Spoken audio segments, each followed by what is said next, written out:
Back to tournaments. What's your favorite? Favorite tournament? Yeah, all time. Now, Brian's sitting in the room. You might want to say something.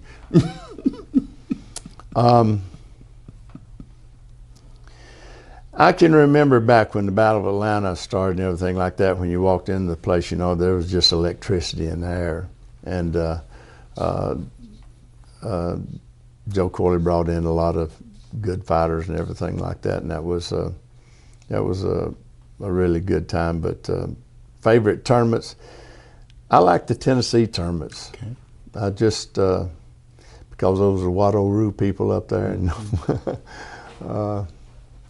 they were good competitors. But it was a lot of fun going up there. We had good times after the tournament's over, you know, going out and eating somewhere. And I think that's the best time. Oh yeah, yeah.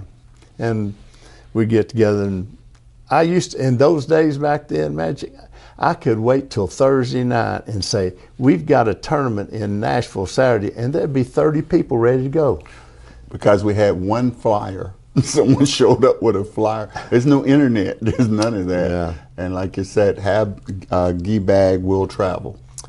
Yeah, sure enough. So that area was a lot fun to compete in, and that and bringing your people, you know, through. Yeah, you know, and I have to say that I really appreciate my wife putting up with me all those years. I mean, I reckon she understood, you know, that I seemed like I had a calling to do this and everything. And I must say this, when I was getting home at 1 o'clock in the morning from Dalton, training or whatever like that, I always had food there on the table waiting for me. And I really appreciate that.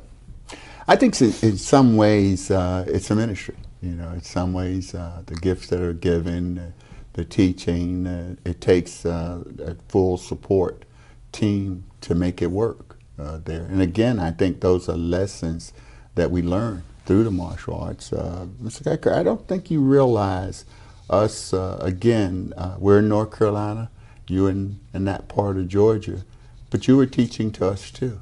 I was a young martial artist with a karate school. My karate instructor, you know, is what you explained in those days.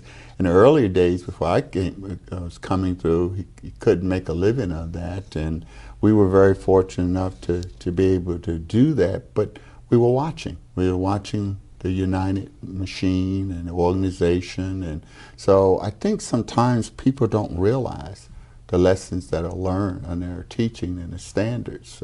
You're walking, and your misstep would have been my misstep there. So this whole family unit thing is how I saw you, and I'm not the only one. There's a bunch of folks, you know, who feel the same way, and it's important that our legends and the gatekeepers know were there. You were, I think, the first bridge builder, right? Am I correct? The very first. The very first bridge builder. I told my wife something. I won that award last year, and I told her I've won a lot of stuff. Mm-hmm.